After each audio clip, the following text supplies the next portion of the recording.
magsasalita. Pag hindi mo sinabihan ng ano, hindi sila mag-take ng cue. Sabi ko, nigigil nyo ko. So one time, hindi ko alam kung maalala nyo, pumunta ako sa gilid ng stage. Kasi pumunta ako ng gilid ng stage. Nandun si Pao. Kasi pumipitik na ako. Tapos si Pao, parang yung handler namin, sinasabi lang niya sa akin, wala nang laman yung isang ano mo, tumbler mo ah. Yung sinasabi niya sa akin. Tapos ako nagraranta. Suro kami magkarinigan.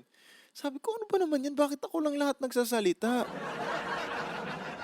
Tapos pag ako lagi na, may mga ibang 143 na magsasabi na, sana pagsilitain naman yung ibang members. Eh, hindi nga sila nagsasalita. Ano gagawin ko? Sabayan ko sila para salita. Sa bad trip talaga ako, guys. As in. Diba? Pag sinabi naman, pag nagsalita naman ako na nagsalita, parang sobrang tawag nito. Sobra ko namang epal. Pag hindi naman ako nagsalita, bakit ako mapapagalitan rin ako ng mga boss?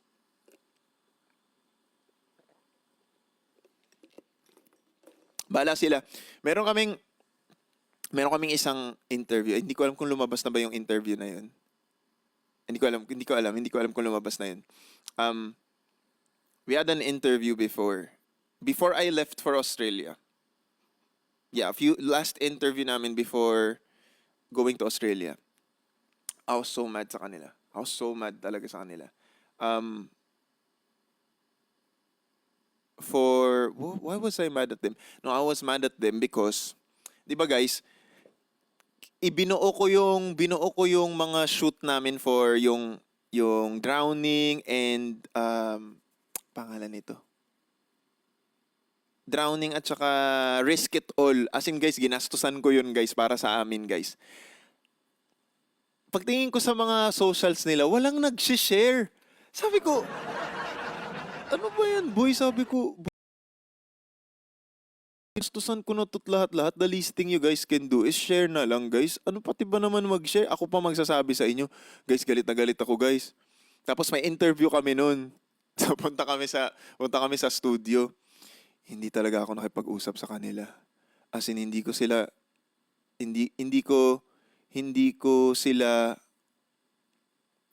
even sa interview. Kasi nga, yun yung problema sa akin, guys. I can't fake shit.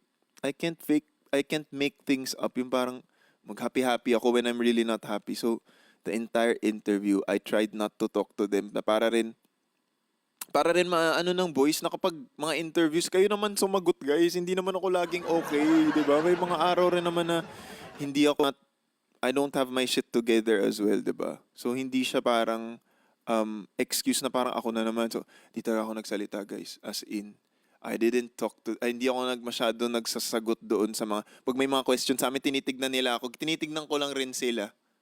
Okay. Titinginan kami. Ayan. Tingin. Okay. Kayo naman sumagot. Hindi ako sumagot. Kuya, ikaw dapat, ha? Unang-una, hindi ako leader. Yung mga hindi ako leader, okay? Yan, hindi ako lima kaming members at hindi lang naman ang thoughts ko ang dapat naririnig. At if I had it my way, guys, I would much rather not talk talaga. Kaso, kapag hindi ako nagsalita, wala kasi nga nagsasalita. So, paano kami, di ba? Kaya hindi na ako salita, guys. Okay, bahala kayo dyan. Galit yarn.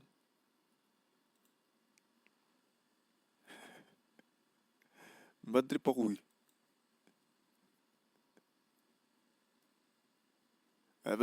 Tapos, sinabi ko yun kay Kuya Jeff. Sinabi ni Kuya Jeff sa akin. Sabi niya, ano yun? Kasi kuya, pag ikaw na nagsalita, pagod na talaga, be. Pagod na, be. Tapos sabi niya sa akin, kasi kuya, pag ikaw na yung nagsalita, parang okay na eh. Hindi, that's not an excuse kasi we're doing a show. Okay lang naman kapag yung mga casual interviews namin or like, pag gumagawa kami ng mga videos, okay lang yun. Pero kapag mga shows kasi guys, hindi pwedeng ganun. Hindi pwedeng ganun. Dahil it's exhausting also. Tsaka especially nung concert namin, guys, tuloy-tuloy yung mga ano namin, guys, yung mga high notes namin, guys. Sobrang tuloy-tuloy yung mga high notes, guys. As in, halos parang song after song after song. Kaya parang, sabi ko, makapagpahinga naman ako ng mabilis. Parang, mapagpahinga naman ako ng saglit. Wala, hindi ako pinagpahinga. Wala silang paki. Sige, dahil dyan, kayo ang nagsuggest niya, next, hindi na ako magsasalita.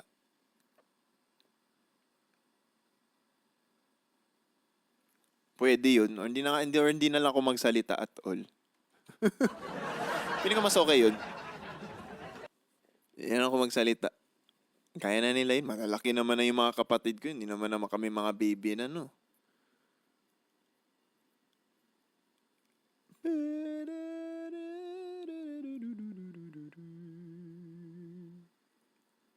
May friend pa akong nanood, sabi niya sa akin, nung nawala kayo ni Brian, buti na lang daw si Jeff. Kasi sabi niya, hindi ko, kaya isa pa yun sa nagulat ako. Sabi ko kay Nico, si Nico host ng Vibe. Tapos sabi ko, Kuya Nix, kaya actually doon ako pinaka na upset noon. Si Kuya Nico yung ini-expect ko kasing kahit papaano tutulong sa akin sa spills. Kasi nga gawa ng, ano siya, tawag nito, host siya ng Vibe, di ba?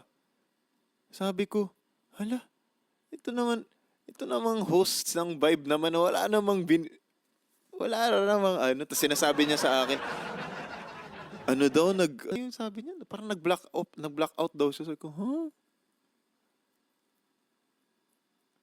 Kaya nga, buti na lang nandun, sabi ng friend ko, buti nandun si Jeff. Kasi si Nico at saka si RC hindi daw nagsasalita. Sabi ko, ano ba yun? Ano mga batang nyari? Kung kailan naman kailangan magsalita, hindi na nagsasalita.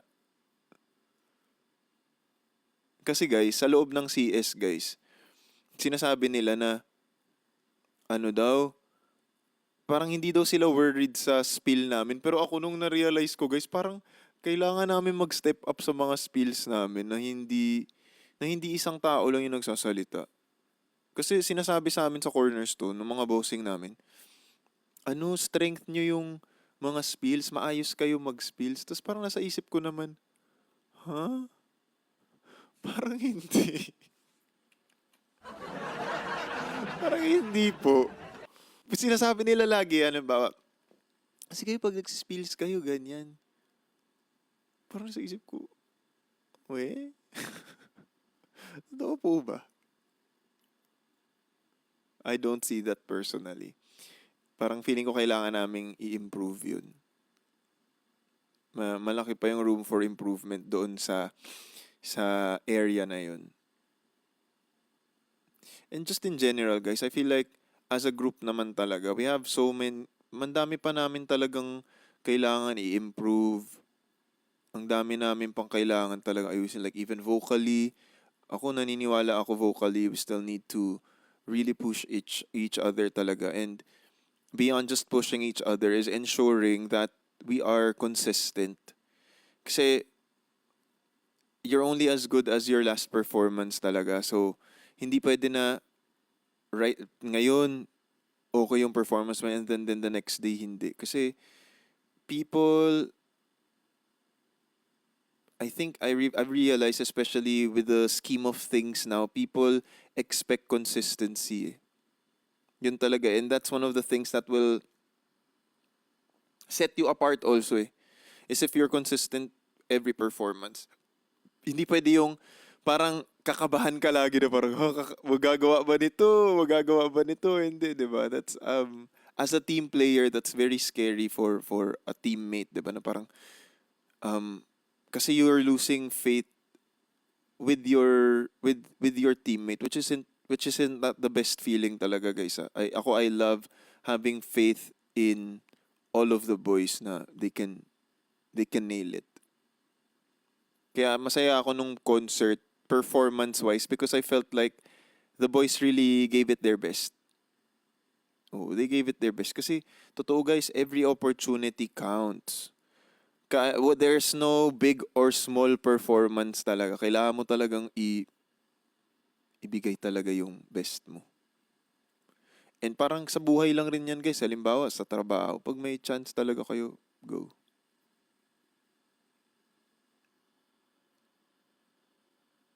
Yes, 2024 ba yun? 2025 ata. Ay, tama ba? 2020, early 2025 ata kami pumunta ng Negros. Tama ba guys?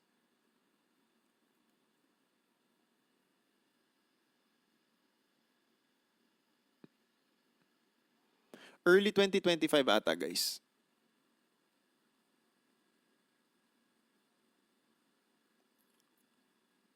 Eh, early 2025 nung pumunta kami sa ano yun? Sa Garbaria Night ba yun? Tama ba? Oo, parang yun. Tama ba pagkakasabi ko? Basta pumunta kami ng Dumaguete. Bacolod din, 2024 pa ata last namin na Bacolod. 2024 yung last na Bacolod namin. For ano yun? For Bingo Plus na concert.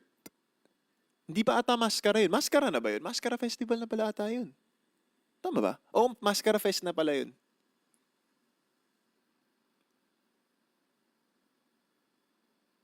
Yes. Yeah.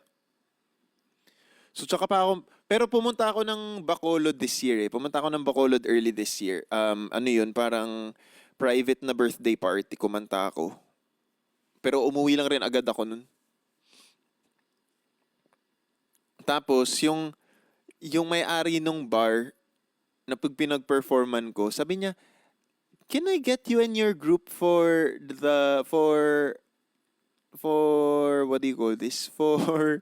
For Mascara." Tapos sabi ko, sure. Tapos natuwa ako, sabi ko, hala, alam niyang may Yes My Love ako, pero akala niyang mga kagrupo ko, yung banda na kasama ko doon. Hindi ko po sila kagrupo. Ngayon lang po nagkita. Sabi niya, ha? Bakit your chemistry is good? Ganun. Sabi ko, no po. Ngayon, kanina po kami nagkakilala po. Sabi ko, I have a P-pop boy group po.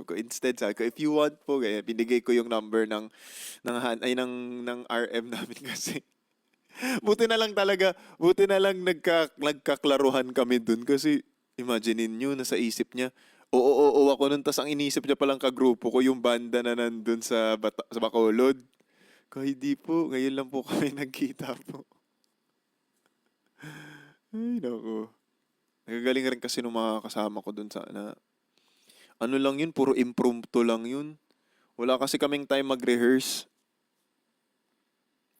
Ano kami, na dumating ako ng Bacolod kasi noon, parang afternoon. Tapos, nagkaroon kami ng parang quick sound check for like less than an hour. Yung sound check, yun na rin yung parang, ano namin nung set list. Diyos ko. Nasa isip ko talaga nun, Lord, ikaw na talaga bahala dito, Lord. Parang si Lord na lang talaga straight ng kung ano man ang mangyayari. Di kasi ko, Lord, ikaw na bahala, Lord.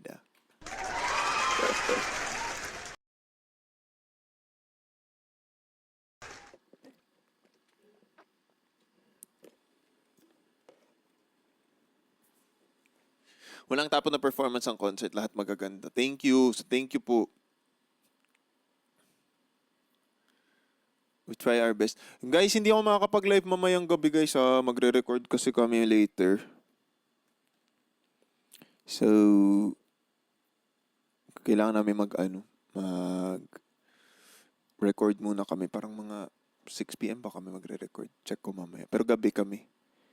First time namin mag-record ng gabi in a while. Alam nyo ba, nung You, Me, and Love na EP, parang usually gabi kami nagre-record. Pero itong album na to, usually early afternoon, mga alauna. First time ulit namin magre-record ng gabi. Dati lagi kasi kami gabi nag-re-record. Kaya kami inaabot ng umaga. Baka kaya, no? Pero dito sa mga songs na ginagawa namin kasama si Jeremy, in fairness, mabilis kami matapos mag-record. Ang bilis nga namin 'di ba sabi ko nga sa inyo guys, yung bawal parang 3 hours lang ata yung bawal natapos. That's very quick na guys. Kahit ilan, mapapaaray ka na lang talaga. Ay, grabe naman. Ano ba yan? Bawal ba yan? Kahit ilang beses ko nang tinanggi. Parang 10 minutes lang. Mas gusto nyo ba damihan natin yung soundcheck next time? Na hindi ikaw ang huli sa tulo, sa gulo, sa isip ko. Ikaw pa rin gumugulong. Bawal pero gusto kita, di ko kayang itama. Piliting limutin, lalo lang bumabalikan. Alam kong mali, pero pag sa gabi, ikaw pa rin ang hinahanap kong tabi. Bawal pero gusto kita, at sa'yo pa rin uuwi. Kahit na ilang beses nang nagpaalam, magpaaw, pilit umaatras. Thank you, Jay! Pero ikaw ang lakas na paulit-ulit akong binabalik. Kahit ilang beses ko nang tinanggi na hindi ikaw ang huli, sa